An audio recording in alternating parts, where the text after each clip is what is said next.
think more and more it's become honorary. Okay, everybody, I guess it's time to start. 6 o'clock, or actually 6:01, I think, time to get going.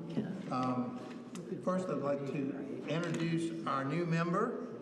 This is Bailey Dahl, and I remember my daughter taught her cheerleading back when she was much younger, and not too much younger, just much. So I was very nice to have you on the thing. If anybody want to say anything, names of anybody around, you start. Why don't you start, Carrie? Hi, welcome. My name is Carrie Carson. I've been on this committee since the city restarted, so maybe 5 years? Is that how long it's been? 2020. 2020? No, yeah, 2020. It was right before they shut 20, down. yeah. So, anyway, I've been living in Clemson for 20 years, and this is a really rewarding committee because, of course, Parks and Rec brings so much to the city. So I'll tell you that you're here, and welcome to the committee. Thank you. I'm Misty O'Dell. This is my first year on the committee. So. And Michael Steele, my first year. Bill, I've been on here since the beginning too. So, there. My name is Rebecca Kurz. This is the beginning of my 3rd year on the committee. So I guess that makes me fairly senior now. Scary. Fran McGuire, and I'm a rookie on this committee. Peter Hyatt, and I've been here as long as Carrie has, 2020. But I wasn't here last meeting, so I don't think I've met you two down there. So I'm Peter. Nice to meet you. And I'm Jay. You know each other. We're good.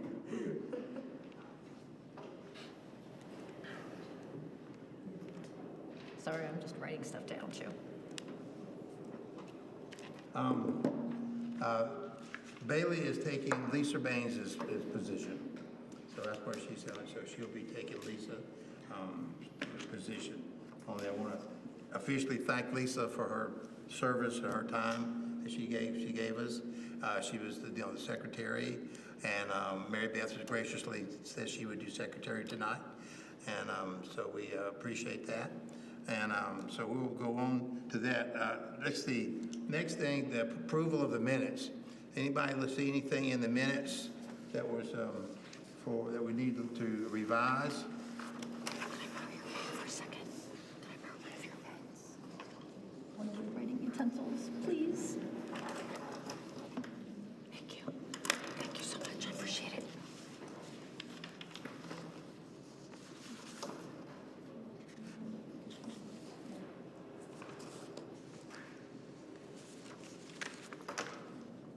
I don't have anything. Do I have a motion that we accept the minutes as read, if we're ready for that? So moved. Do I have a second for that? Second, Carrie. Any discussion? Okay, all approved of the minutes, please raise your right hand, please. Thank you very much. All right, the next thing on our agenda is the election of new officers for this year. So I guess first off, how do you want me to start? Just to picking someone to go with that? You want to start with? I'm going to go ahead and start with secretary, if you don't mind. I've talked with Mary Beth, and Mary Beth said I nominate Mary Beth as secretary for the upcoming year, and she's accepted that. So if anybody wants to second that, so I nominate Mary Beth as secretary. Does anybody have a second for that? Second. Peter seconds that. Any discussion on there? All approve of Mary Beth being the secretary, and raise your right hand, please. Thank you, Mary Beth. I appreciate it. That's fantastic. Thank you. That's fantastic. Thank you. Now I can't be chair. Huh? Not an easy job for her to do that. Not an easy job. Secretary. Peter's done it for a while. Different people have taken turns, but thank you, and thank you, Lisa, for the ice you're doing it too. All right, I guess we go to the next thing is the chairman. Do we have any nominations for chairman? I would like to nominate you. Second. Thank you. So if the committee wants me, I'll be glad to do it again, you know, so there. Do I have a second for that nomination? I think, didn't you already Yeah, second second. Kyle, right? Yeah, any discussion on that? Any discussion on that? What a great affirmation of your leadership. Okay. I won't put that in the minutes. Thanks, Bill. I don't know, I had to, and I guess I next thing, all of, and approve of that, raise your hand, please. Thank you very much, I appreciate it. I don't know if I did a great job, but Can I make a comment? Bill did a great job presenting our report last evening to council.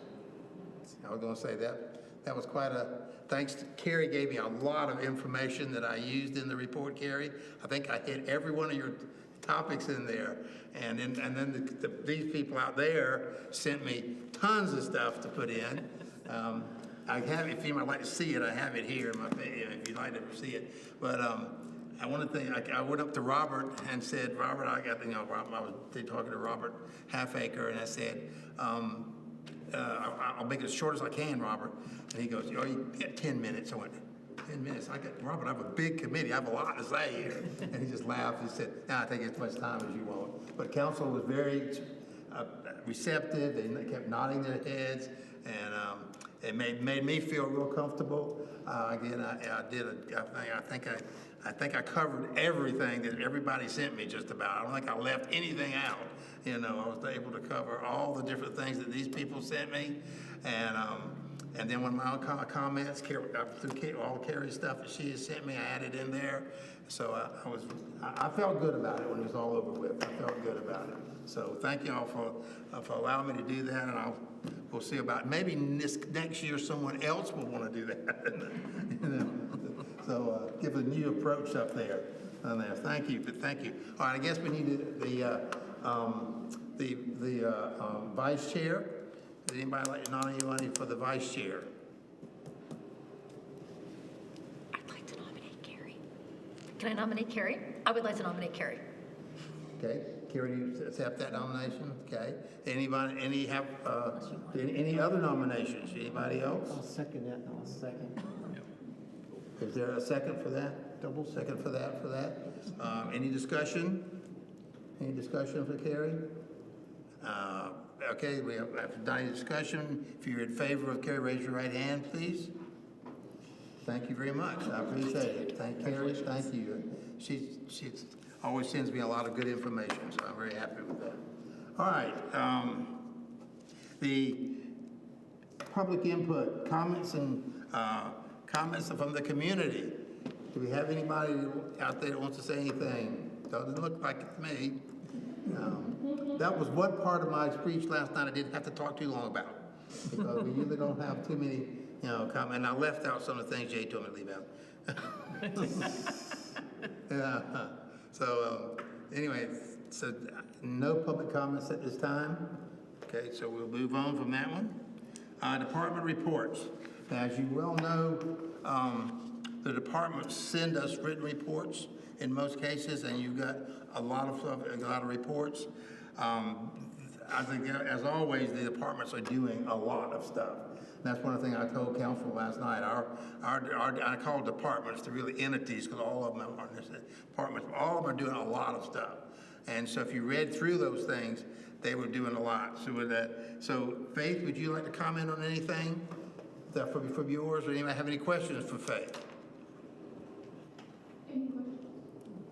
I want to comment on a couple of things. I was very happy to see the middle school thing, because I taught middle school, so I was very excited about her adding the middle school to the program. I'm excited to see how that's going to work this summer, and I'll definitely be dropping by to see how things are going. And of course, I'm an avid person at the bingo and all the senior luncheons are great that they have. Gosh, I could go on forever for some of the things that they do. They do amazing things. If you read through all the stuff, you can see all the stuff that they're doing. And I highly, if you get a chance to visit some of their activities and see what they're doing, because they are, and having Faith added on, it's been a fantastic addition to it. So I appreciate all that they are doing on the camps, programs, events. The Christmas parade was great downtown. They had we're coming up the Easter egg hunt. I saw all the Easter eggs stacked up, ready to go. The boxes of Easter eggs. I'm going there going to cut out, so I saw all that ready to go for that. And I know camp of course is my. I'm also a camp person, and seeing them with the getting ready for camps exciting. Interviewing staff, planning, all the things. I'm really excited about all that coming up. So thank you, Faith. Anybody have any questions for Faith? Anything? Very good. Thank you. Thank you again, Faith and Lindsay, for all that you're doing. Tony, anything from Urban Land Management? Fantastic stuff. Thanks, Bill. I was driving down the road the other day, and in the middle of the median, trimming trees, was Tony. I drove by also, you're out there in thought. Thanks for not beeping. I've got a little jaded to it, but you know. I actually thought about it, but I said, no, I better not. I appreciate that. The one thing I did want to mention, I noticed it wasn't in the project report, was Clemson Park. And just kind of wanted to give you guys a quick update on the progress there. The Geo folks came out and did some soil testing on the site of the new skate ramp, and we've completed the survey. So that's the first couple of big hurdles there. The other part, I'll get Peter to help me on this one. We did have a stakeholders meeting with Spawn Ranch, which is the designer of the skate park. And they are a world-renowned company. The guy that came was a really cool guy. Yes. Can you tell me the name of the company again? How do you spell it? S-P-O-H-N. S-P-O-K. S-P-O-H-N. Spawn Ranch. And they're out of California. They build skate parks all around the world. And he was very knowledgeable. It was interesting attending that meeting. That is a completely different language that they speak, talking about all the different ramps and things that's going to be a possibility out there. But I thought we had a good attendance and some really good input. Yeah, I mean, Spawn Ranch, they've built parks for the X Games, for ESPN. They've done, I mean, they're probably the best of the best. There's probably 3 skate park companies in the country that are the best, and they're one of them. Jason, who came, is just excellent. He's got 20-something years of experience, and Skate Upstate, my nonprofit, brought some people together that combined, skateboarding, BMX, rollerblading, scooters, trying to get all the wheel-centric sports, trying to get their opinions into this, to figure out what we really want or need in Clemson. So it was a productive meeting. We are going to have another meeting next. February 28th, next Wednesday night. They're basically, he took our first meeting, they'll go make 2 designs, and they're going to come back, and then we'll figure out which design is best for Clemson, and then tweak that. So. What time is it? Where? I think it's going to be at the Methodist Church right next to the Clemson Park. It's, I think, 6 p.m. on the 28th. Where can the public find out about it? Is on the Parks and Rec? Honestly, I hadn't heard Is it? anything Well, about it. the first one wasn't a public meeting. Okay. It was kind of It was more of a stakeholders it was like meeting. the less voices for the first meeting, the better when it comes to Jason. I'd have to ask Jason if this one's open to whoever. I'm not exactly. I think it may be. There was some surveys floating around. I don't know if the city put those out, but we can try to get those out this week. I'll check with Paul. I think he had some surveys.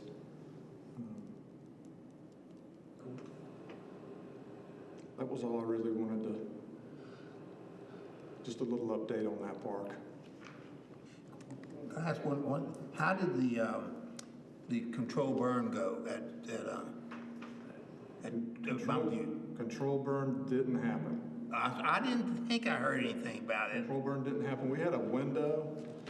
They watched the weather. They've got this like national weather thing that they watch for the different regions. And if the weather's not just perfect down to the dew point, they're not going to do it. It turned out that Saturday morning was going to be perfect conditions, but it was a home football game, 12 o'clock game, so not a good time to do that. So we're looking at this spring. Would be the next I remember not opportunity. seeing anything. I thought I would see that on something. That's why I wanted to ask you about that. Yeah, it's kind of up to the Forest Service now. Since their training didn't do it, I went ahead and put in a grant with the South Carolina Forestry Commission, that Urban Wildland Interface Grant. So we registered for that grant, so it may go that direction, but it's going to happen. And I know that Chris left. Yes. Did we replace him yet? I offered a gentleman the job Friday, and he accepted. So we'll be bringing him in. Once we get all the paperwork and everything done, we'll be bringing him in. He's coming from the city of Greenville. That's fantastic. Good. Fantastic. Really relieved to have somebody. Did anybody else have any other questions for Tony? Again, his program, they do an awful lot out there to have to take care of. We appreciate it. Thank you, Tony. Thanks, guys. All right. Jay Athletics, I guess, is up next. Okay. Y'all got his report. Shannon is at baseball and softball evaluations tonight, so we're in our transition period of our 8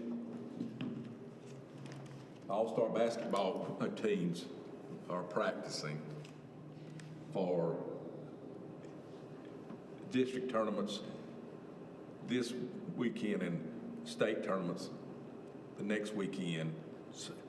Our volleyball is already practicing as Misty is coaching. So we're in, and then baseball and softball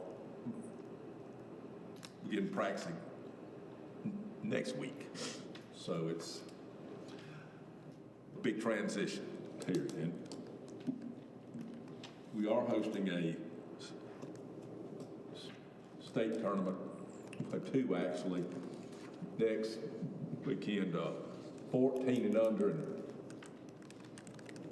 17 and unders. So that is on Saturday, March the 2nd, and Sunday, March the 3rd. Okay. If y'all want, I'd like to share something I said last night with the committee. The numbers for 23, Dave, it's okay for you. In sports, the winter sports, which included basketball and adult basketball, they had 664 participants. Spring sports, which included baseball, softball, soccer, volleyball, adult softball, they had 907 participants. Fall sports, which include baseball, softball, soccer, volleyball, cross country, adult volleyball, tennis, that was 843 participants, which are a total of 2,415 people served for sports. A comment, that's a fantastic thing. And just going back a minute for programs, from what best I could figure out, Faith, help me out on that. The senior programs, 844 people were served during that time. Youth programs, which include a lot of different things, 1,166. Miscellaneous and family were 1,010 people served. And of course, some of these are overlapping, of course. Halloween, we estimated 5,000 people at the Halloween downtown. The Christmas parade, they estimated 2,500 people at the Christmas parade. Easter egg hunt was 400 people. That was a total for programming of 6,420 people. And then we had a couple of large tournaments here, both soccer and DYB baseball, which was estimated to brought in about 4,000 people during those two tournaments, which was a total of 12,835 people served during that year of this. And then just to add a quick thing, I got some numbers from Joan, and she had served around 1,000 people from what I get, from best of, after at the last minute, so she was having to give me something off her head. But I appreciate it. But I thought that'd be interesting for y'all to hear how many people are actually being served, and that's just rough. I mean, I'm sure there's more than that in there if you look at all the different things.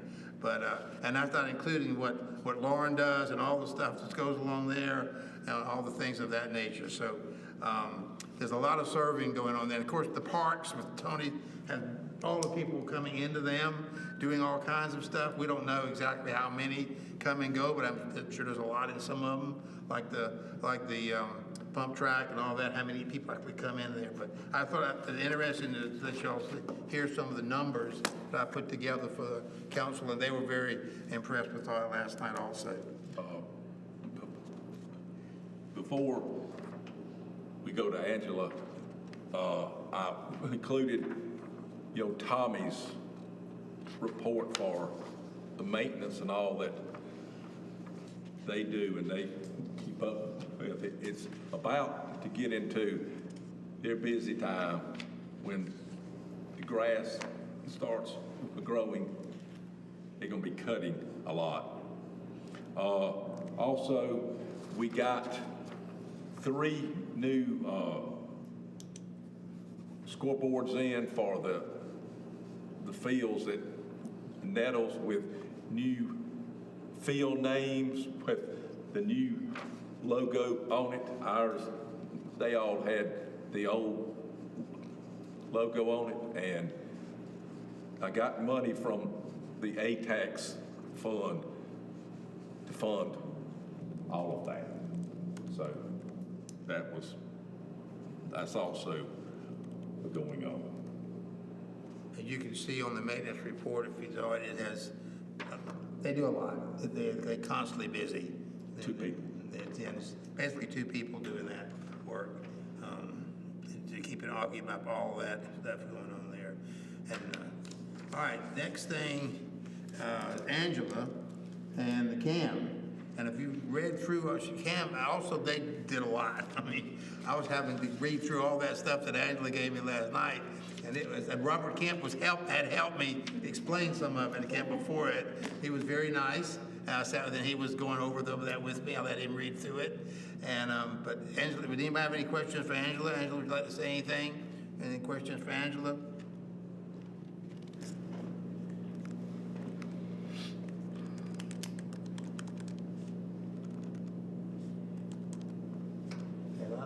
Nothing for everybody. The report was pretty thorough, Angela. Thank you. And you covered it. You covered all the things. I think, don't you have some kind of exhibit going on right now at the? Yes, we do. Felicia Greenlee's work, where I'm from, and we've gotten quite a bit of coverage from it.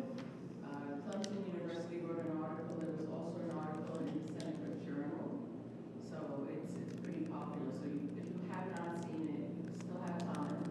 We're actually keeping it up until May, and it's funny because Felicia said, "Well, galleries don't keep it up that long." I said, "Well, this is not New York. People know that there's a gallery show, they get to it and it's done." So I figured we'd keep it up for quite a bit of time so that the word would get out and people would have an opportunity, especially since our hours are not conducive to people that are working. Except for now, we have late night Thursdays from 7 to 9, and the first Saturday of every month from 11 to 5. So we're trying to work with, those people that don't fall in that group. Yes? Can you tell me those times again? I already, Oh, I'm sure.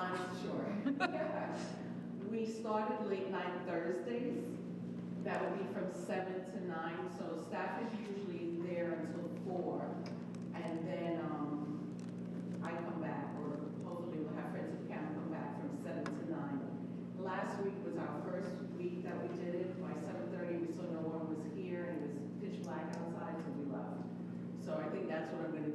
everyone's there by 7:30, it's a wrap. And then the first Saturday of every month, from 11 to 5, we have some volunteers that are staffing the museum to allow people to see the exhibits.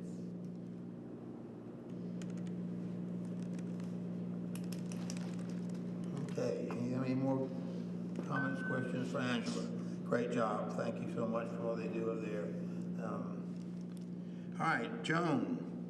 Anybody have anything for Joan? And I noticed Joan did get married, and her name is not Phillips, so unless she's going by that. It's Rosini? Rosini. How do you spell it? Rossini. Are you hyphenating, or are you just straight up? I tried doing it and I couldn't remember what it was. I can appreciate that. Yeah, just didn't work. Congratulations. Thank you. I know when I had the Pumpkin Palooza, that was something the council was listening to when I talked to them about that. And then she had a couple other things in there. But if you look at her, and I love the art thing that comes out every so often, on the media, social media. The e-news comes, so the e-news comes out every Friday, and then we have social media that Emily has my program manager has an entire schedule for. Well, one thing I want to comment is that the social media, both from all the different departments, have grown tremendously from over these past year, just about. From Joan, from Lauren, from Leslie and Faith, Lindsay and Faith. It's been, I think that's increased everybody's awareness of what's going on in the parks and stuff. And I think that's been a fantastic, Angela has, everything has just been building from that. And and I remember not having so much of that early on, and now we do have it, and I'm sure y'all are seeing the effects of that coming up. And my wife is very impressed by it, by the way. She's a techie person, and she's very impressed by that because she does that kind of stuff, different things. So she looks at it too, and she's very impressed by all that stuff. So anything else from Joan? She's have a busy summer coming up too with camps, and so anything else for Joan? Lauren, what's coming up in your area there? I am so glad you asked. So I do want to give an update on the Passport to Clemson program, just like the outcome. So we had an 89% success rate. The participating locations enjoyed it. Those who participated in the Passport, came to get their prize. They enjoyed it. They were like, "Oh, this is like a scavenger hunt. Like, are you gonna do this again?" And at first I was like, "Oh, we'll see, how this ends up." And then as more people came to get prizes, my answer changed. And I'm like, "Oh yeah, I'm gonna do this again." So I'm revamping a second installment that is going to launch in June and run through the end of December. So I did 1 month, and now I'm gonna do 6 months. And we'll see how that goes, and eventually I would like to expand on that even more. So How many people did you have?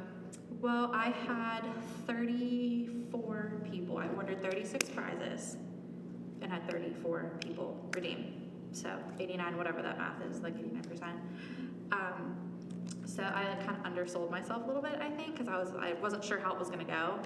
But now that I have a better idea, I'm more willing to launch into it a little bit more, which is good. And then just a little fun thing I wanted to share. Lauren Duffy approached me about participating in her PRTM 460 classes final project. So I met with her and we discussed developing a tourism product or identifying a specific challenge or initiative as it relates to developing tourism in the area. So she'll work with her students on that, and then at the end of this class, I will come in and they will present to me as if I'm a stakeholder. And I'm so excited because I love being in the classroom. Both my parents are teachers. My dad's a college professor. And so I just love engaging with the students and being a part of that. So for me, that's really exciting. And then one last thing, we are partnering with the university and Palmetto Entertainment on what's called Clemson Music Fest. And it is a 2-day music festival. It is being held on April 19th and 20th, a Friday and Saturday. on the upper intramural fields, I believe, on campus. The headlining artists were announced yesterday, and Friday's headlining artist is T-Pain. He was real popular in the hip hop scene in the early 2000s, so we're trying to cater to the late 20s to like late 30s demographic for that one. I grew up listening to T-Pain, so I'm really excited. That's gonna be awesome. And then on Saturday, we're having Mountain Joy headline, and they're more of like an Americana, like folky type band, and I just started listening to them, and they are fantastic. So that's really excited. We're estimating, hoping about 15,000 people will come over the course of 2 days. So that's heads in beds, that's people in our restaurants, and it's an all-day thing, an all-day festival. So that's really, really super exciting. And then we're hoping that this will grow into something that will go on for years and years after this. Yes, it's a great partnership, and yes, that's the next big thing we're looking forward to. Yes. So I've been advocating for music since we moved here 10 years ago. And you know, if you look back at Clemson in the 80s and 90s, like I wish I lived here in the 80s and 90s of all the bands that came here. And I think when they built the Balo Arena or Bon Secours Arena, it kind of killed the music scene here in Greenville. But so I was reading an article the other day, and so this is the city of Clemson initiated this, correct? Yes, sir. So I just want to give a huge shout out, because this is the city of Clemson leading the way. You would think that the university started this, and we did. So great job. Thank Go you. tell Allie, Andy, whoever else.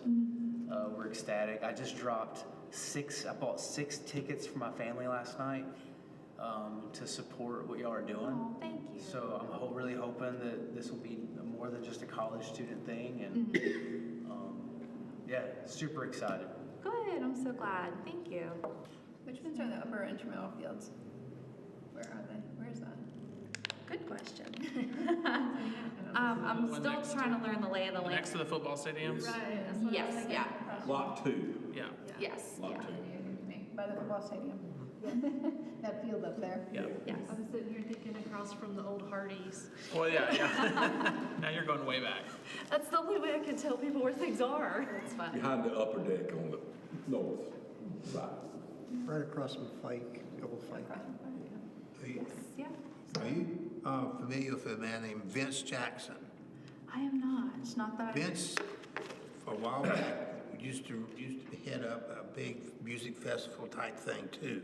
Okay. And he's a local guy, and he still does some work for. He used to have a big music festival around the Christmas season, right at the beginning of December. But I don't know if you need any more advice. But if you Vince would be able to give you a lot of advice on bands and stuff to come in. So he's a nice guy, and he lives in your neighborhood. Yeah. He lives in the neighborhood. And so, but he's done this music festival, probably on a little smaller scale, maybe, I don't know. Some of his stuff is pretty good, but anyway, just an FYI. And his name's Vince Jackson, you know, so. Y'all have the other bands already on the schedule? Like, you mean like the opening acts? Yeah. Those are set to be announced towards the end of this week. So I know, but I cannot share that at this time. So, but it's a great lineup, very diverse group of entertainment. What's the number of or the goal for how many will perform over the weekends? 1, 2, 3, 6 or 7, something like that. So, yeah, it's gonna be great. Can't wait. So Excited. that is all I have for you at the moment. Those are my key takeaways from my report. So, thank you. Something else, when Lauren and Carrie and Fran and I were on the panel in Lauren Duffy's class about 3 weeks ago. So it was a wide variety of topics that we covered. Okay, any more from any of our entities at pre-board? Anybody have anything else? I think, Jay, you're gonna start taking over some of the rest of this stuff, aren't you? Not yet. Yeah. So, Oh, how many rowing, do we have rowing teams again? There you go. Lauren. How many do we know how many rowing teams? I don't know if we capture that data like Every that. time I talk to Brian, the number keeps growing. Okay. So I cannot give you a solid, I think last time I talked to him a few weeks ago, it was 42 Wow. teams. So I remember last year you said it was growing and y'all invested a lot in that program. Yeah, they're doing a great job. It's really growing, so that'll be good for our community as well. Does that run through the chamber? Yes, that is a chamber program. So I help where they need assistance, so. okay, any more comments, questions for these fine people out here? Oh, I did have a question for Tony that I forgot. I'm sorry. I was so busy writing minutes, I couldn't. How's the? And it's probably in your report, and I apologize. So just deal with it. How is the host spot for 12 Mile going? No one's in it. Okay, fair enough. No one's in it, so But there's a spot now. there's a spot, it's beautiful, just waiting for the right person. But I think Jay and Andy have been working on some things. I mean, really, until rowing is done, it's probably Right. a lot, not a We're- crisis. We're also looking at possibly this summer from 1st of June to Labor Day, if we don't have a park host, or in conjunction with park host, of hiring part-time people to work at the gate house, like we have in the past, to keep cars from backing up in the highway, yes. Yeah, So we're already planning ahead to do that. excellent. Thank you. Anything else? Anything? All right, Jay, you want to go on with the community connection article for the summer? I guess we need to get that going. They need to plan on what we can put into it, and who's going to sort of lead writing this article up, putting it together, and so anybody want to have any comments, questions, or things about that? When is it due? That would be, I don't know. Probably like in April, I would guess.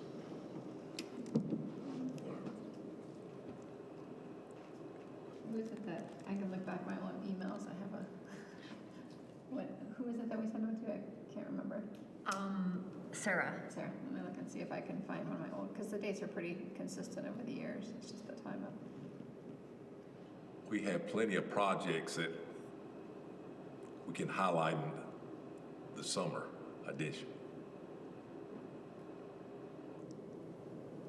Gary, you've done this before. Would you be willing to jump in on it again? I would like someone else to do that, because I can spend, if someone else would, it's a really great way to get to know the programs that are going on, and I feel like it would be really good for someone that's not done it before. Depending on the timing, I would be interested in writing, well, I guess, so I'll tell you all, like, I thought I was going to write an article on one topic, and then we discussed a different topic, and then it fell through the cracks, and it just didn't happen. So if you're looking for a article, and this one that just came this week, it's not there because it just didn't happen. So that's one thing. Two, I found it this last time that I was thinking about it, it was kind of hard because y'alls are so active that a lot of the times when I was putting stuff in, I was rewriting stuff that y'all were writing anyway. So I guess I'm looking for suggestions. I would be willing to do it, but I need like suggestions because, it's kind of, shall we say, it's not the best use of our time to like write an article about something and then you find out like, oh, Tony already wrote that article or Joan wrote that article, you know what I mean? Like, so if we could just coordinate it so that we don't have a bunch of replicated effort, then I would be willing to consider it. Okay. Looking back, they've been due at the end of April. Oh, that's really good. I noticed that in the recent one that just came out, there was a lot of Parks and Rec stuff and from the other departments in it. So like you said, they're It's great. I'm not covering complaining. a lot of the stuff. Yeah. But there may be some things that we can still put in there, you know. Like if we have the master park plan, like maybe we can talk about all those other activities and then come back to this. Sure. If that would be okay. Sure, yeah. Okay. All right, update on the park master plan update. Okay, so, Austin has,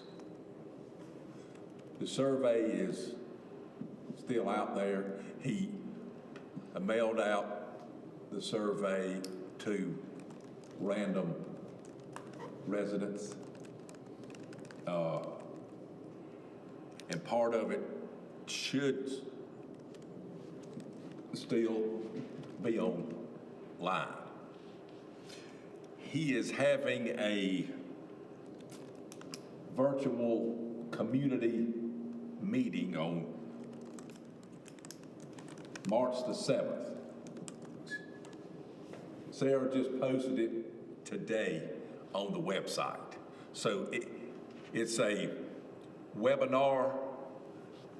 Austin will make a presentation on what he has done so far. Then we'll open it up for questions from the public. So that's on March the 7th at 7 o'clock. Go online, you have to register to do it. I don't know if everyone got it, but I got An email? email from the city today about that and registering for it. I don't know if you. I'll be glad to forward y'all the email and how to sign up. Okay? So we, as many people as you can share it with, share it. So we have a good crowd. Like the Nettles master plan, we had community meetings and they weren't well attended. So hopefully if you can do it from home, will help the numbers. So that's next on it. And hopefully, I think you're supposed to have his final presentation in April or May. Like Tony and I have been meeting with him every 2 weeks. And he said, once the meeting on the 7th, then he's in mode of writing the report. So we are getting there. Is the virtual community meeting the last time that he'll be taking public input? Yes. Did he have any other public input activities? The survey. Okay. Yes, ma'am.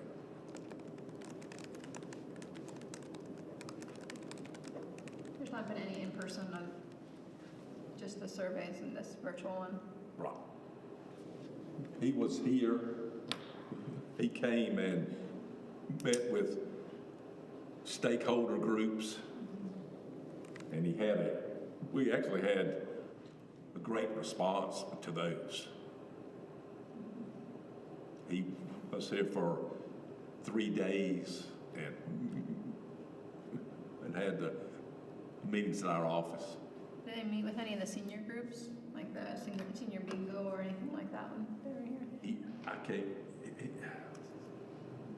I was present at one of the meetings to represent skateboarding. Yes. There was, I can't remember her name, but she was a part of pickleball. Yes, yes. So she was there. So if that's part of the senior adults you're talking about, that was represented. I was thinking of senior bingo or I don't know about fitness that. No, I don't know about that. Did he meet with anyone from the swim or aquatics interest area?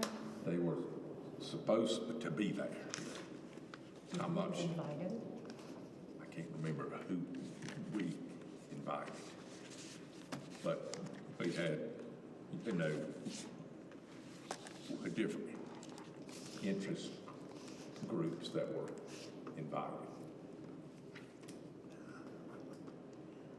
I had a copy of that you given me, the stakeholders. Right. I don't have it with me though. But That's it a little covered disappointing. that covered a lot of areas.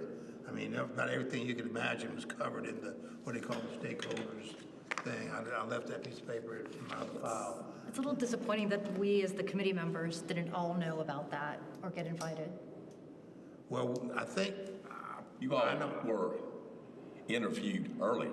Yeah, but our other groups that we know about, like if there was no aquatics input, that's going to be really troublesome to me. So if nobody from, I just,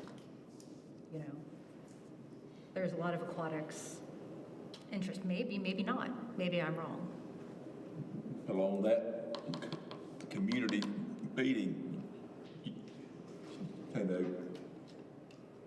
it's an opportunity to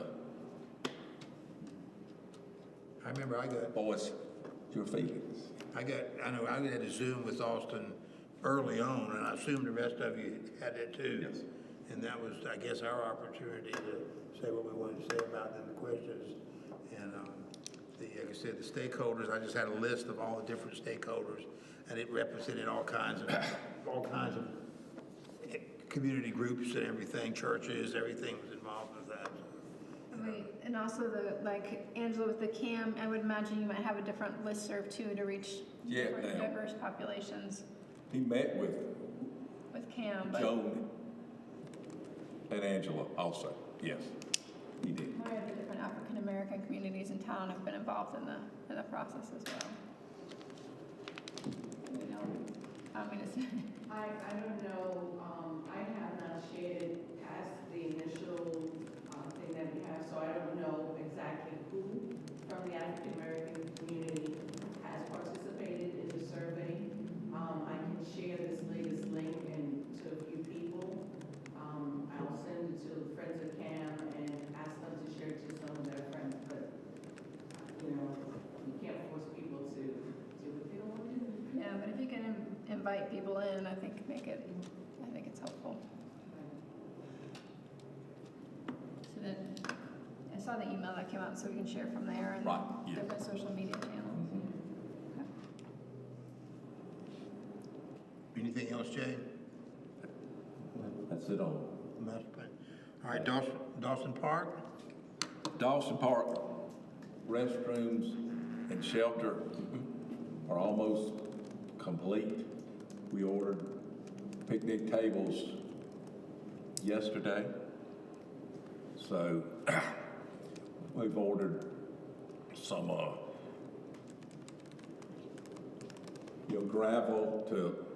gravel in that area for now, and then we're looking in the new budget, hopefully, to pave that area, parking. So it's close.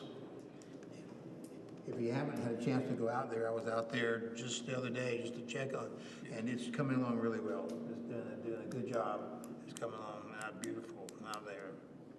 We'll be able to, rent that facility out for more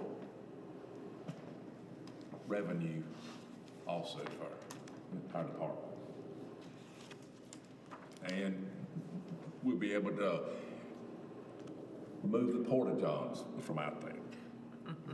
Finally. All right, any more about Dawson Park? The Nettles Park parking and pickleball, this is really good, Dave. Go Okay, ahead. included in your packet a drawing of the parking and pickleball and a dog park too. It's all right here. So we had been waiting on approval from DOT, as you see up top here will be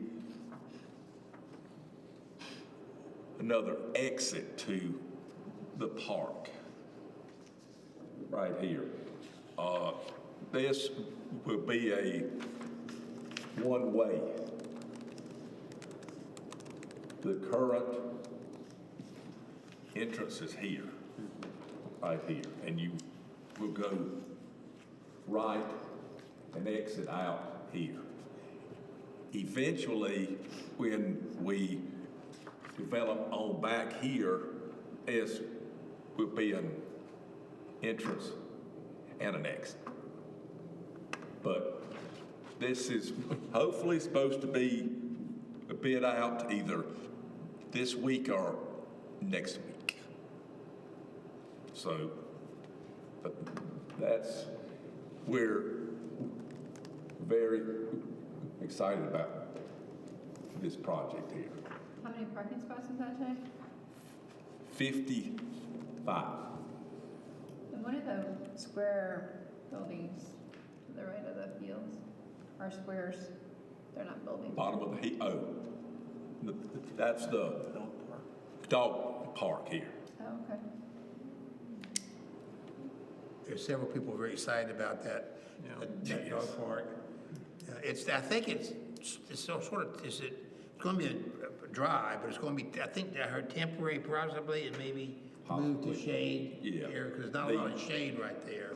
But it might be moved at some later time into a shaded area where trees are, but right now it's going to be, but it's going to be dry. And people are going to be really happy about that. The floods that we have had in the wintertime, I mean, we need to move everything out of the floodplain eventually.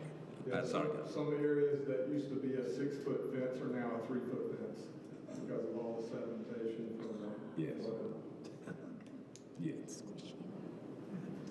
So this, and we're hoping that once they begin, it's a 6-month project. So that's after bids have been received and you accept a company Correct. within 6 months. Yes, ma'am. Carrie, were you asking about the little rectangles on either side of the parking lot? No, I was asking about next to the baseball or softball fields. Some of those, Bar at the bottom. That is some of those are stormwater level spreaders. They call them LIDs, but they're little level spreaders. There's very little elevation right there. It's very flat. So those are just ways of moving that water and trapping it and letting it seep, since there's not a lot of area for runoff.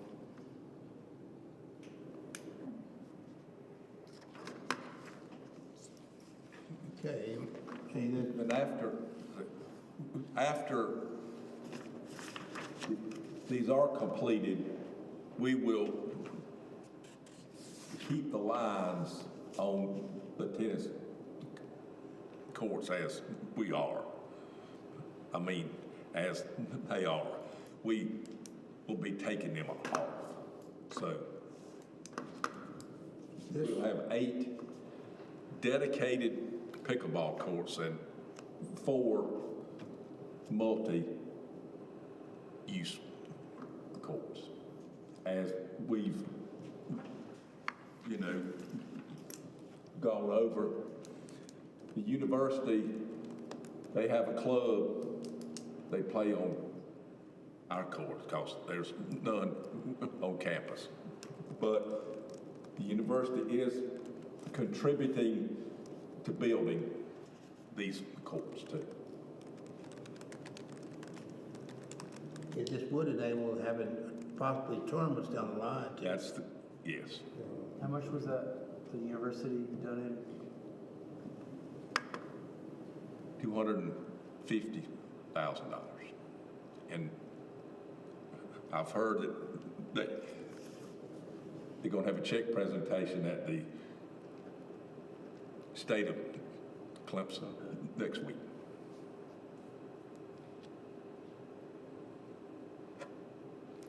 All right. Kilgore Playground Day? Kilgore Playground, the actual playground is complete. We are waiting on the surfacing. And as much rain as we've had, it's hard to get in there to do the surface. I talked with the contractor today.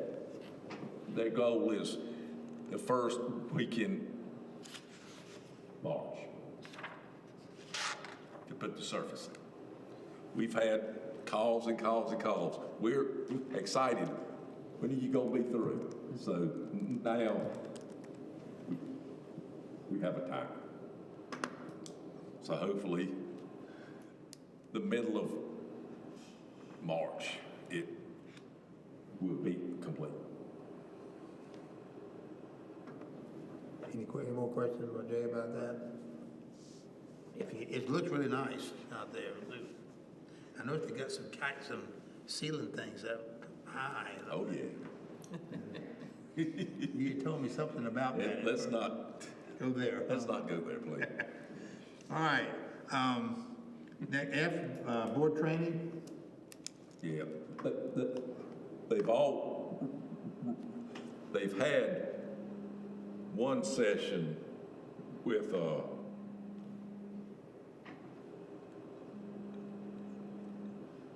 some other boards. Now,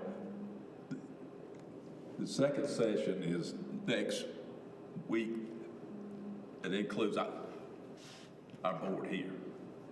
So it's only 1 hour training. And from what the lady from Columbia I've heard is very, very good. Where is it? Right here. Yes, ma'am. 5 o'clock next Tuesday.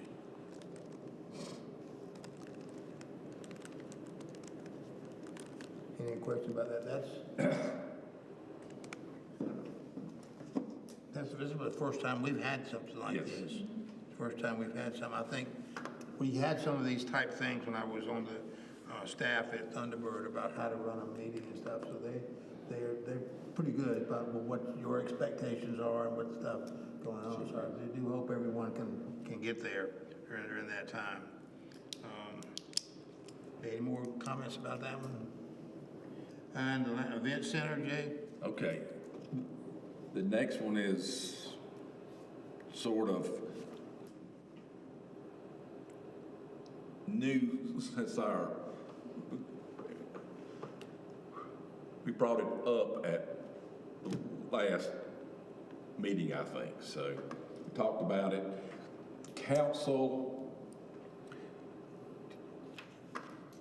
directed us to put out an RFP for architectural firms to collaborate with Austin to do a, spatial, what the space needs that we have for the Art Center and Cam and Lindsay's programming. So we put out an RFQ and had 5 responses.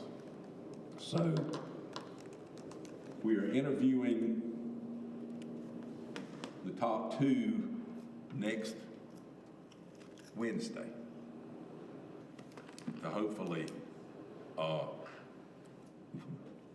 we choose a firm to work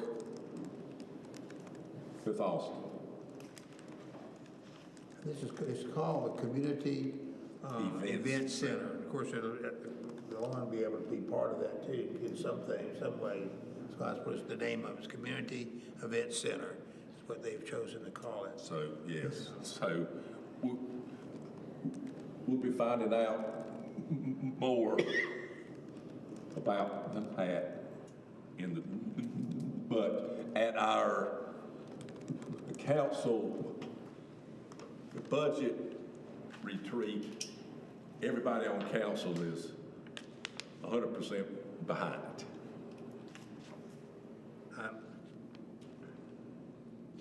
I don't know if you remember, I had to give a request to council to put it all together, get it together, and that was a month or so ago, and they were all very much approval of everything. They were very much into that. The two firms that are the finalists are from Greenville, both of them. So they are close, so they'll have a hands-on, ideas. We won't have to, fly them in from out of state. So. Any other questions about the event center? It's going to be a good thing once we get it going. Because they could be able to rent it out. It's going to have a lot of different abilities for it to happen. Okay. Thank you, JC. And then we're going to go back to the community connections. So then, what, if anything, sparks anyone's Suggestions for Mary Beth? that would be not duplicative of all of the hard work? So I had a couple thoughts. I would I'll love to help hear you on them. this if you Yeah, like. yeah. One might be to feature a park in every issue or a not as used area of Clemson. I mean, if there's something in Nettles Park, for instance, that's not used, or a specific park that not many people visit, or some location, maybe just sort of a story about the hidden gems of Clemson parks, which might include sort of interviews with people there, maybe pictures of people go. It wouldn't be hard to write, I don't think, Mary Beth. No, I love that. But it would then introduce people to sort of places, and not, I say parks, but it could be any facility, anything, and maybe even if the programs are undersubscribed, but maybe a focus on things that, PRACT do that maybe aren't getting the attention and the light as they should be for whatever reason. And maybe that would be actually a rolling theme then, right? I mean, if you look that way, every issue could be, this place. So I read the one we just got, too many words, I couldn't read them all. So I think something light, maybe a little interview, picture of a person doing, if you're allowed to do that, or if you aren't. But anyway, that was just a thought about hidden gem, hidden program. Yeah, think that's about how doing this, nobody, That's what I tried to do a couple times ago. Anyway. Yeah, when we started writing the articles, it was to feature public spaces to tell the history of some of them, and also because there's interesting stories behind a lot of the parks, and we've talked about a couple here, but and then we could, I could people to say that types of things that you can do that time of year there, and then Tony could probably give a heads because there's one I was going to write, well, don't put that out there just now because we're doing work. So if there are any places that come to mind that we should feature, Tony? Or programs. It could be a program or a place. Or both. Yeah. Just feature a couple. Like the new one, the front cover is a picture of Shanklin Sands. Yes, it was. Very nice. Which is sort of a hidden gem there. Hidden gem in the heart of downtown. Right, yeah. But what's cool about it is, with that addition of that new sidewalk, you can get on a sidewalk in Clemson, and if you just walk around, you haven't been here, that sidewalk will lead you to a little trail that the scout troop created that walks through that whole little green space there and through the woods, and they put little plaques of different species of trees and plants in there. So that would be a really nice thing to feature. I know we've talked about their projects before, but that's a nice little thing downtown. Mountain View, for as big as that park is, it's well used, but I don't think a lot of people know about it. And there's a nice walking trail, lake access, some nice vistas of the lake along that trail. It'd be nice to sister of 12 Mile. Renovated this It's a good one too. golf course too. There's a lot of little places that we can feature, just even the green spaces.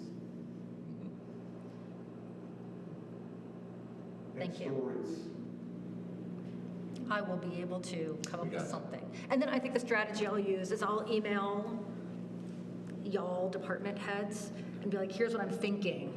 Have you already done something in this area? Or, like, am I stepping on somebody's, or, is there going to be something? I'll probably write it in the March timeframe so that it's somewhat timely. Because if I wrote it today, the pictures I would take would be wintry. So, cool. Good. Thank you. And I like the idea of the little history of the places would be kind of neat too. Yeah. Sure. Like, did you know? That's really neat. Yeah, a lot of these parks were dedications. Actually, the area has a great story. Tottie's Place has a great story. I mean, they were people who were giving something in honor of someone. The Kilgore Playground has its own story. Name of it too. Rotary Park has a great story. That's for the next 5 years. Yeah, there we go. Bam, bam, bam. That would be the column that would be in every one of these issues for however long. Yes. Yep, and you make a great point, because we haven't really featured park history like we should. From Clemson Park and how this progressed, it would be nice to tell that story in a series like that. Perfect. Got it. If you ever want the history of Kilgore, I can interview my wife, and she helped to build that. And I say, fund it. I said, not build it, but fund it. So she would be glad to interview you. Kilgore Park, right? Kilgore Playground. Playground. Around who helped build this park system. Steve Figueroa and the Gahan family. Before we had a park department, it was not a city department. It's kind of like some like Pendleton in a way. Yeah. And some of these families ran it. It was an organization. So people put in a lot of work to set a foundation. Thank you. Thanks, everyone.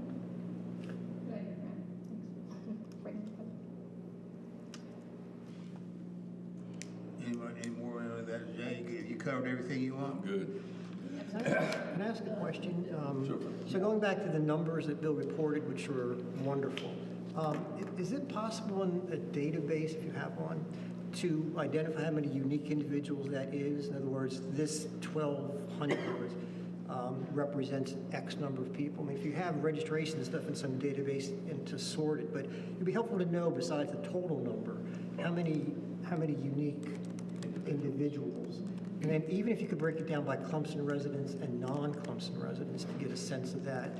And I don't know if you have the technology capability to do that, but it would be a nice report to add another level of unique numbers, and then maybe even Clemson residents, not Clemson residents. If you can. That's possible now with all the software, all the updates, isn't it, Jay? That you could sort that. It might be okay for sports, I feel like, but people who walk into the art center or the camp, that would be hard. But programming, I think athletics in particular was comes to mind. As much as whatever you can. And art and. Our software that we have right now, we'll see if it will work. Our software is not very Friendly? resident friendly, but we're getting by. Well, and then maybe if the answer is we can't do it, maybe then we have to work on a request for technology to purchase that we can do it. That would be nice. I will check into this thing. I'll be glad to. All right, thank you, Fran. Any other new business? Carry it on. new business. When I participated in the conversation with the Parks and Rec class, Lauren presented about the vision for Clemson as an kind of the new branding of Clemson as an outdoor town. We've always known it. It's always been for us. And talking about that and talking about the lake being a feature, and it made me think about, we were talking about serving populations and thinking about two different ideas came to mind. Well, many ideas came out of that conversation for me. But one is programming ideas, and another is, I'll start with that. So we've had 12 Mile for 3 years now, maybe? And I feel like it's a huge opportunity that we can program it for our residents, because we're right on the water and we don't have any water sports as city activities. It's not athletics, but they're athletic activities, not team sports. So I feel like there's a big opportunity to serve people on the water. If you don't have a motorboat, it's hard to access the water, but if you could have a kayaking class or a paddleboard class, just like you have a volleyball league or you have a yoga league, a yoga class, something like that, have a paddleboard or stand-up paddleboard or a kayaking or some kind of water class as an option for athletic programming. And so I talked to Shannon about the idea, and he said it's outside of what he's normally done as team sports, but he said it'd be open to the idea. And he said that in my idea, we don't have to run it, but we could get someone that can run the program for us, just like tennis has someone else that runs the program. They register through the city, and Jay, step in wherever you need to. Sure. But someone would offer it, and we would offer it as a city program. But if we could get someone that's going to teach paddleboard classes or kayaking classes, that we do the registration process to have more options for. You could do a kids league or a kids program. You could have adults program and after work. I remember Renee, that was on the committee for a long time. Her demographic, she worked after work. There just weren't many options for activities, and so an after work activity for adults 40 and up, 40 to do a paddleboard class. It could be an instructional class or something like that as an option. So that's one idea that I have for expanding programming to serve more populations, to make use of our facilities and also take advantage of our branding as an outdoor town. And so, and talking to Jay and talking to Shannon, it sounds like the next step is to find someone that would be able to offer those. Right, yeah. And I talked with Andy about, possibility, we could put it out there, for bids and see who was interested in doing that. And, the only problem, not a problem, is that, we don't have a building out there to store boats. We would have to come up with a way, or if a person would bring them and take them back. Sure. Yeah, that was another piece of the things I was thinking about. Right. Have any of you been to like South Cove Park in Seneca? They have a company. I've rented a kayak from a company, and they have a trailer. Yeah. And you sign up online, you sign the waivers, you rent the kayaks from them, and they probably do paddleboards too. And so it's all done through them. They're like a concessionaire, I suppose, at the park. And they deal with all the liability, so it'd just be a matter of finding a company that would be able to provide the service. They don't have any building, they have it on a trailer, so they bring it and they can lock it up there.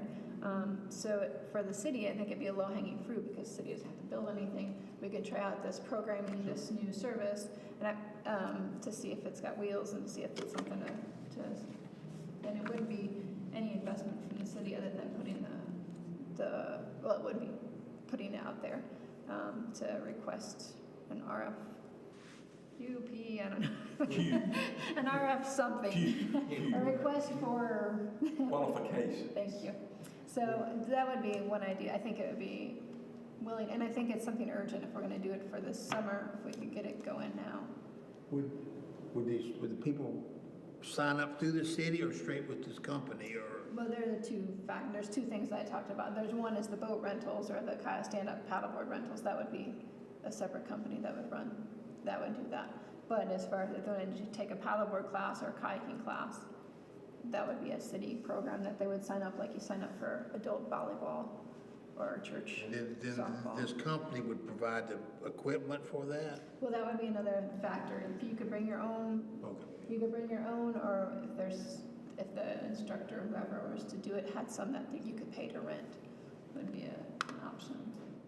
But we'd have to have an instructor from outside, because I don't think anybody in the parks. That's right. You have an instructor come in, just like they do for other things, an instructor come in Yep. to do that. Yeah, just like you have a yoga instructor for the classes. So, Fran, correct me if I'm wrong. The next step would be for Carrie to present this to city council. Well, I think if we have a consensus, Right. to take that to them, and you Get our there's certain list. immediacy to this, right? So Yeah. it'd be good to get this even tonight, maybe, just a consensus or a sense of this Joe, committee. yeah. It needs to go to the city council. Well, if I'm not really sure, but It will involve building anything or developing Renting, anything. entering into a contract. You'd have to have a contract Right, with the right, provider. liability issues. we're doing an RFQ. Or putting something out there. Can I interject? Love 12 Mile, love aquatics. This feels fast because we have a master planning project that we're doing. The event center, I think I've spoken to before, makes me anxious because we don't have a master plan. So that gives me, I feel like when we do something like the event center, which I do support, or this, before the master plan is coming out, right at the same time, to me, it creates the perception that the city council or this committee has already decided what's important. So I think that's not, if we want to have a city government in which things happen fast, like, it just makes me really uncomfortable. If we're talking about for next summer, once we know what the master plan is, I would feel better about that. That's my opinion. And it's not because I don't love the idea. It's because I don't feel like it's moving through a transparent process, even though I know people could be here. So maybe That just- it maybe that's the bothers me. answer that you gave. Maybe the approach is to get it in the master plan or discuss it with Austin. And I see your Because point, so isn't the I'm master thinking- plan supposed to help us prioritize things? So if we're doing stuff outside of the master plan, then we're saying it's a priority. We Well, don't it's a have the priority. yoga class. We don't put yoga classes in the master plan. Should we offer yoga classes? If we're going to offer a dog park event, we don't put that. It's not part of the master plan. It's just program. It's not something permanent. That's what I see. Like if the program doesn't fly, maybe if there's feedback from the program, then we run it again. Or if there's a lot of feedback but it's not well received, it could help with the master plan. I also think it's high risk, and I understand South Cove has a program. I feel it's high risk because of lack of lifeguards, lack of safety equipment at 12 Mile. It's one thing when you're swimming entirely on your own, right? Like you go there, you take your chances, no lifeguards. It's another thing if the city were to create programming. It makes me very anxious. That's all I'm saying. Is I think it's too fast because of the concurrent master plan. And I think also once you start to fund something, it starts to have legs. It has implied priority. That's all. I love the idea. I want it. I just don't think the timing is right. It makes me uncomfortable. I like the plan too. I think we have the lake and it's a great opportunity. And I oversaw we call it paddle sports program for 42 summers at Thunderbird. And we had all those things. And I had instructors that came in and taught my staff how to teach kayaking and paddleboard and canoeing. We hired an outside person, come in, taught my staff what to teach. And then we had things, and the kids enjoyed it. We had a big lake to paddle all around in. We followed the line, so it definitely is a future thing. We have a lot of people buying kayaks all over the place now. You see them everywhere. So paddle boards and stuff like that. So I do think it's a future in that. I'm still worried about the liability of the lifeguards at 12 Mile, being an old person in charge of waterfront, but I know that's just something that happens, it just happens. But, How is this I love the ideas. I think one thing you could do is go into a year contract with a company or something to say, we're just gonna enter a 1-year contract so that we can reevaluate. What's the difference in the current situation where there are people all swimming out there right now with no lifeguards? How is it any different? We're not putting, you know what I'm saying? Like, No, I think it's very different because when you offer programming, then you're taking that responsibility for life safety. Whereas, for example, when I have the swim meet at 12 Mile, we have liability. Like everyone signs up and we have liability because the swim team covers that liability coverage. If it's a sign-up situation where we're extending liability coverage, I think that's okay. It just makes me nervous. That's all I'm saying. Like, I think there's a way to do it, and I would love to do it, and I would love to see more. What I want to advocate for is a building at 12 Mile to hold kayaks, to hold equipment, so that we can facilitate these kind of things, right? Like Brandon Cruz holds Paddle Jam. I think he's planning his 3rd one, right? I mean, I definitely want that. I just think what I said. I think what I think. I think it would be nice to have maybe the first step is to even know what something would cost, or if you would even buy in a vendor. I don't know a better word to do it. Concessionaire is the word I think you use, but I think for access and equity, not everyone can go afford to buy a kayak or a paddleboard or whatever. So if someone wanted, that's no different than selling popcorn at 6. I mean, if you want to rent a kayak or from Elkmont or wherever and get it there and do it. So I know that's, I guess, in essence, us facilitating an offering, but not offering it because that's the third party. They would have the liability that would be their step. But I'm not saying move for it tomorrow, but it would be interesting to know if anyone would bite or what the cost for that would even be. It could be cost prohibitive in the beginning stages without a bigger buy-in or support from the city. But to offer some kayaks or canoes where people could rent them by the hour, to me doesn't sound very city liability. No more than, you swim at your own risk, you can do at your own risk. Like, to me, it's the same thing. I think a little bit, though, it's a bigger issue than this. In a way, it's almost a additional program philosophy. Like I've told Austin that I thought we needed to be doing activities that weren't traditional sports that appeal to the people that do that. Things that are different for kids who see leisure and recreation as different, and this would be one of those.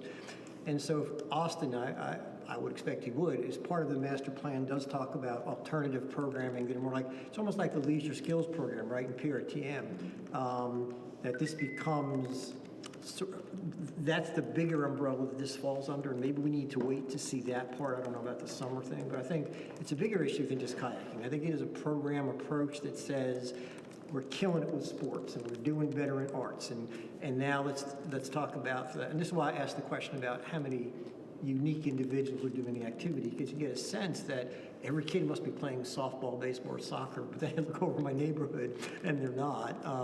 So maybe it's sort of the question of expanding the program into something that's different than what we've done.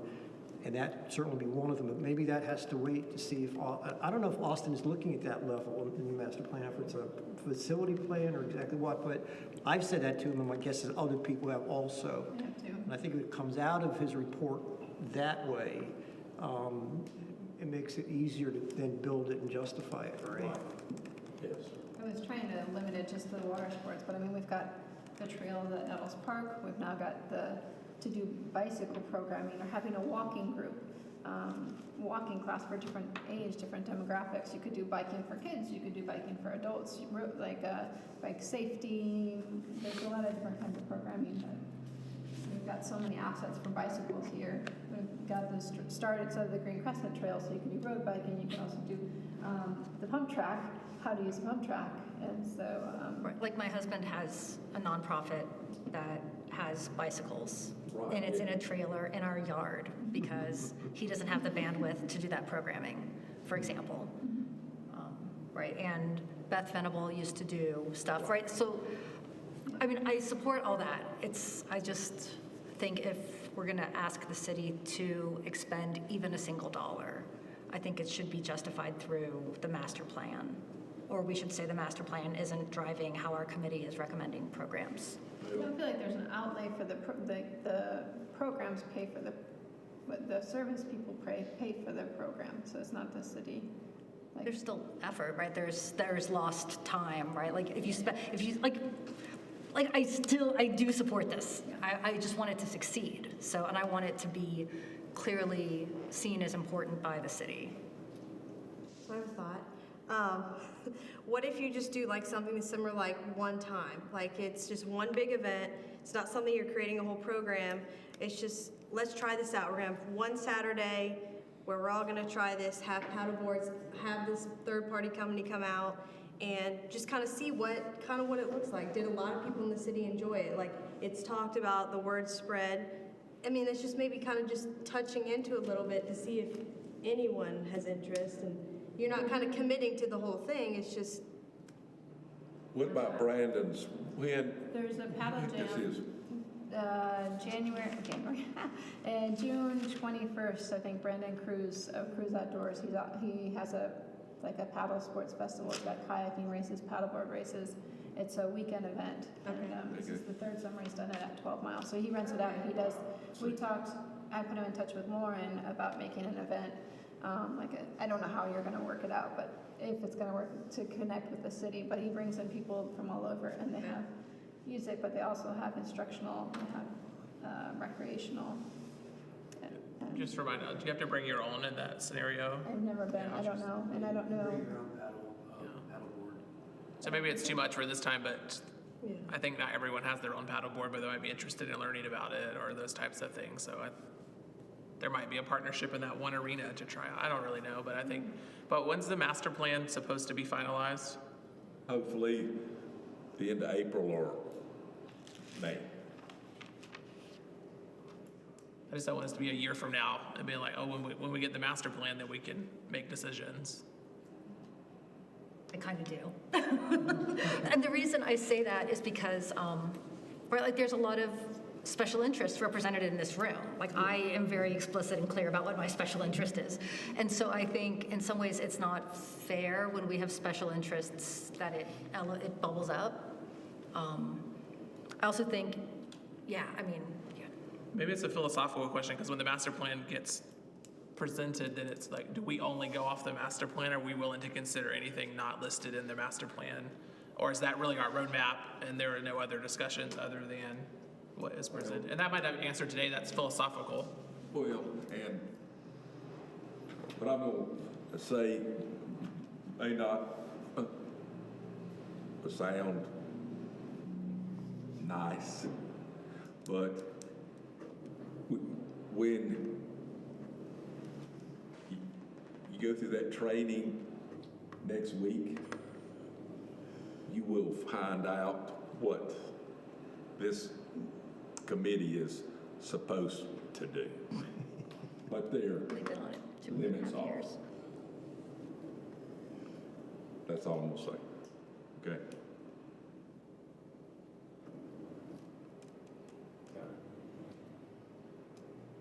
I think what Carrie had brought up, both the paddle stuff and the biking, has merit. And I do think it has, and there may be a group of people, kids too, that want to do that. I like the walking group, that's also part of that. I think it's a good potential there. Again, like everybody's kind of said, we need a lot more information of how to get it going, the cost of it, that type of thing, interest, all that would be something that would be important to find out, how it fits into the master plan, if it is in that. I, of course, always look at liability, the liability of anything. We do, because, I want to, don't want it to come back to the city or back to us or back to anybody that may be involved with that. So, but all that is doable. I think we just have to follow the steps to make it happen. I know, and we talked to Lindsay,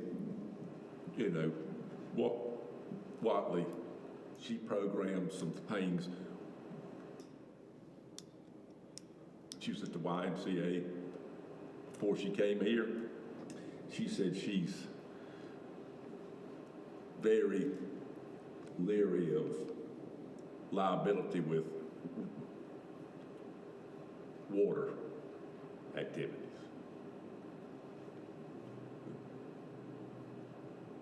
And I don't want to sound like I'm against this. I'm not. I'm like Mary Beth. We want to expand our offerings, but we have to be very careful about it.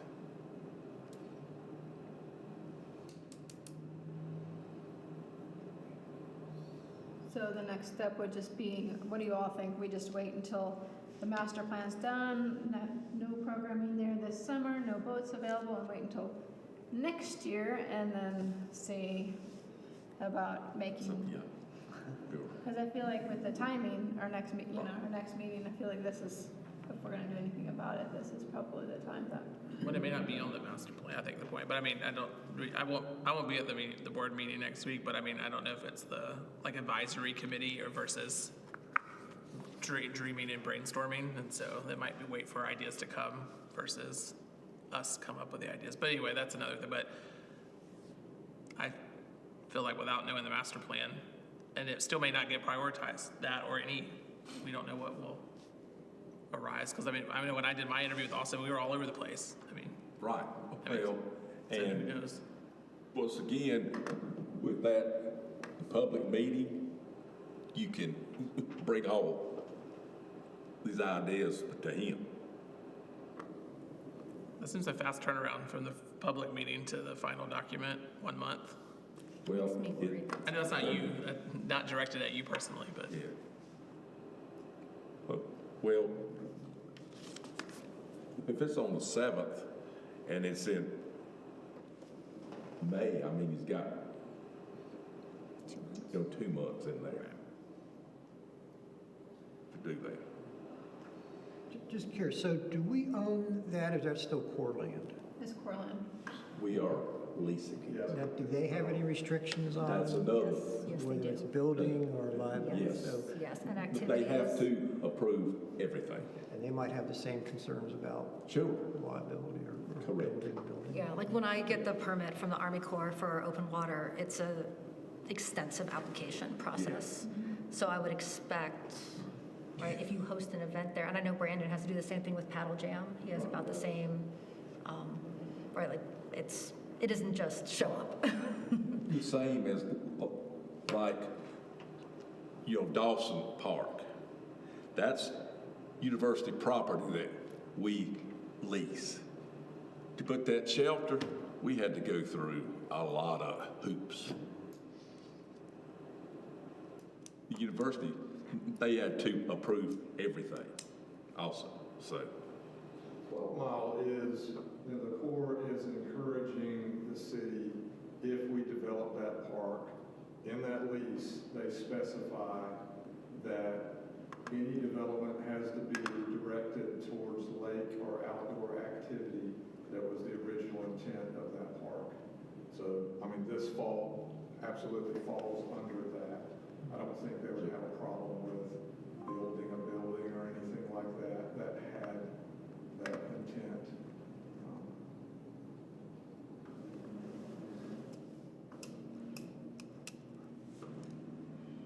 Any other discussions on that? Maybe anybody else have any other new business? So I'm still working on this. So to propose to put an RFQ out for a company to a short-term lease for 1 year for kayak rentals or paddleboard rentals. that's not something that, as a committee, you would feel comfortable recommending that the city. I'm not. I mean, personally, I would vote against that on this committee, personally. But I'm just one person, right? I mean, we could do a straw poll. I personally think, and I agree with her. I'm actually would be okay with a year lease for renting kayaks, just like South Code does. Is that what it's called, South Code? I think because it's proven to work over there just fine. I just think I wouldn't want to get into a situation that we couldn't cut that off, so that because the master plan may have a better idea, you know. So I would not be uncomfortable with doing some preliminary work and finding out all the facts and the timeframes and everything. So if the master plan does indicate this fits, you don't have to start that process. In other words, the lead up that you have to do anyway, or we'd have to do. It could end up being a waste of time, but particularly if there's a sense of moving quickly on this, it may be worth doing all the, you know, what would the RFQ look like, who would give it to, what would be the requirements, what would the Corps of Engineers think about this. Everything that you have to know about anyway, that it has to be done, and the only thing you lose is, or we lose, is wasting some time on it. But if everything else happens correctly, or if everything happens with the master plans, I hope it will, then we're ready to move fairly quickly. And Jet, your question's good. I don't know what the city council has to do with all this. I'm not sure what we asked them, but even that's a good question to find out. So, you know, what is the role of, so just maybe the preliminary work can be done now and not wait for the master plan to do background stuff. Tony, do you have any feedback on, like, if there was a company out there renting kayaks by the hour or day, just how the park functions? Any red flags, yellow flags, green flags? My hesitation, and we talked about this, would be just the conflict with the landing. I would almost think that the Mountain View Park might be a better option for this, just because there's less activity there. And you can ride kayak around the safety of that little peninsula, and When you not say have as landing, much boat activity. when you say landing, so there's a kayak entrance. Is that what you're talking about at 12 Mile? There are several little launch spots, potential launch spots. They're informal, right? They're unofficial. Very informal, yeah. If we were to do it as a program or rent them out, and my only concern, safety-wise, would be that conflict. With boats. Putting them on the open water, you know, instead of riding around hugging the cove or something like that. Yeah. That would be a real concern. At South Cove, they have a specific area where you're supposed to paddle and keep the boats. What do the rowing teams have to do or sign? I mean, did the Corps approve this? Maybe no one in here knows that, but. Same thing that Mary was talking about. Yes. But the chamber manages that because the chamber is their program. I also have concern kind of about like hidden costs, meaning like if we pilot something, our city staff is so busy. So I worry about, right, it sounds like great, like, oh, like so I had this idea, but pretend like I'm not saying it because I don't really have it, but pretend like I'm like, so I had this idea, I was thinking about restrooms, and I was thinking about like adopt a restroom, right? Like we could have like a little program, instead of paying people to clean the restrooms, maybe we adopt a restroom and like, you know, Club A, like maybe the Clemson pickleball players will adopt the Nettles restroom, right? But then I was like, okay, like that's a great idea, maybe it saves money, but then like somebody's got to make sure people sign up, somebody's got to make sure they actually clean it, somebody needs to make sure they get credit and they get signs and train them how to do it. And so I didn't bring it up because I was like, well, that adds a lot of burden to the city. I kind of feel like the kayak thing might be like that as a trial because, you know, now if somebody like, I'll pick on my husband. If somebody like my husband says, hey, City of Clemson, I would like to volunteer to run a program through you for cycling, for mountain biking, then I think it's a little bit different because then that person is saying, like, if that person says, I will take on all of the overhead, mental overhead, that's one thing. That's just my kind of philosophy. I would love to see kayaking out there all the time. how does South Cove operate? Do they have someone who's keeping track of how long the kayak has been out and when it comes back? When I rented it through there before, you go to the South Coast website, it sends you to another concessionaire's website, so it has nothing to do with the park itself, and so you do it through them, you rent half-day or full-day rental, and they've got a time, and you bring it back by this time. If you don't, then you pay for the full day, and so, yeah. So They they also do probably- that up at Jocassee, so. So they probably have someone with that company that they're contracting that's keeping track of. They have an employee out there with a clipboard and a card table and a little tent. There's not any infrastructure there, but it would be,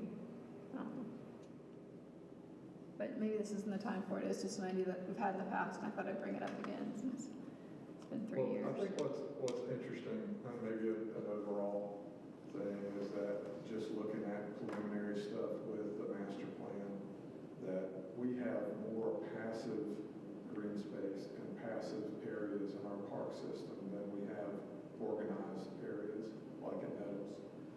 So the discussion of opportunity to program or have clubs or individuals program those areas is something that is going to be a big part of that master plan discussion.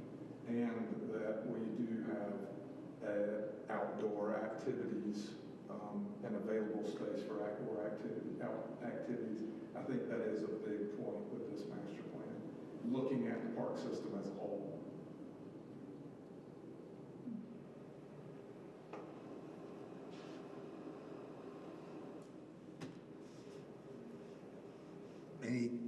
Do you want to anybody want to say anything else, anything? Does anybody do we at this point, do we have a motion or anything like that you want to do? If we want to just further look at it? And Research it, I guess, just individually, whoever's interested, yeah, or just wait till, see what the master plan says. And you could, yeah, see what the process is, like Fran said, maybe investigate the steps that are necessary to move it forward. We can make a motion, we all think it's a good idea. Yeah. We hope it shows up in the master plan. And I think it's a good idea. I think how to put it together, we've got to find a person on staff that will take it under their wing, sort of, even though they don't run it, there's somebody on staff has to oversee it. Yeah, that's what I talked to Shannon about. I'm like, does this even make sense? Because you're the one that's going to have to administer it, you know, to do the things that Mary Beth was talking about, to set up the registration, everything. And so I think this paddleboarding one thing, if we do mountain bike programming or walking program, there's someone that's going to have to, it's not athletic team sports, but if we're going to expand, it's going to fall somewhere. But What Mary Beth said, the staff are busy right now. They're full. But then whether they can all work out, I don't know. We can work it out. But, I know the staff, Lindsay and Vay are getting into a major section of their life. yeah. Even though the summer, but so I don't. Yeah. Mary Beth, my thought was that you have a company that's going to come in and do it. It's just, But there's still overhead, right? There's still overhead, especially to start a new program. If it was like it's established and you're just moving it from person A to person B, that's one thing. But like we don't know things we just don't know things. that's why we want to do the master plan. But it would be good to know things like, does the city of Seneca, or I guess that's a county park, make any money from the contract? Is there a benefit to them financially to sort of cover some of these things, or is it just a break even to help introduce new activity, right? So I think it would depend a little bit too on what that generates, and I mean specifically in income, but also goodwill and activities. Because I saw what you were looking at, Mary Beth. It was like Unlimited, I forget the name of the company. Yeah, it was like Unlimited Outdoor. But so is it a moneymaker? How much staff time is for the county staff to spend on that? What are their liability issues? I think that's all part of that background that before we move forward or ask someone to come talk about it even. That's what I mean by the background. If the county says, no, that's really a loss for us financially, it's just a program, that's a very different answer, right? So, and I know Phil Shirley, that's over, County. I can call him and ask him. Yeah. I wouldn't think renting kayaks is a huge moneymaker. You have to replace the kayaks every couple of years. And maybe it starts, like, I mean, oh, I hate to be this person.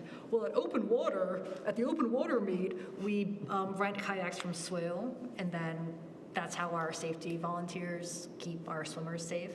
But maybe a pilot idea could be someone, the city, I don't know, rents those kayaks, you know what I mean? Like, tries to do their own program. I feel like Paddle Jam is like a good starting place for that. I don't know. I just feel like, I don't know. Yeah, you know how I feel. Another thing, actually, I just thought of this, is I know we may not all love the university as a whole regards to parks and rec type things, but at the, what do they call the Y Beach now, Campus Beach, if that continues with that relationship that we had last summer with the $5, they have kayaks there. Right. So I wonder how much usage those kayaks get. And if you do the $5 City of Clemson thing, if they do that again this summer, does your city usage of that facility get you access to those kayaks too? Do you know what I mean? Like, there may be some benchmarking we could do super local. And if nobody's using it, maybe that's a leading indicator. I don't know. You know what I mean. Right now, you have to be a faculty staff member to. But last summer, they had I a meant to program. reserve them, not not to pay the $5 to get in. Yeah, I just didn't know. Because they're there. If nobody's like banging down their doors to get access, saying, hey, let me use it, then maybe that's an indicator. I don't know. Okay. Any further discussion on any new business at all coming up? Anybody? And if no one has anything else, we adjourn then. So, everybody okay with that? You already hit You're it. so kind. I can take it back. You have a motion to adjourn, Bill? So moved, I think second. it's act it's supposed to do. Your motion that we adjourn. I think it's actually supposed to be a motion to adjourn. But I figured everybody was ready for that, It's always in order. Thank you all for coming and participating. It's a good meeting. Thank you very much. Yep. Jay, when's the next one in? Tony can tell us, like, what's the I'll most. have to look at It's that. in, Kind of thing, Or right? like, what's the one that everyone says, oh, I didn't even know about this. Yeah, I mean, May, I think. it's sometimes in May is the next one. Well, let's see. February, So next week we're having a March, meeting, right? April, We're May. meeting We're having, It's in May. but it's not a We'll let you know the committee. date Figure out in what the May. declaration's supposed to be doing.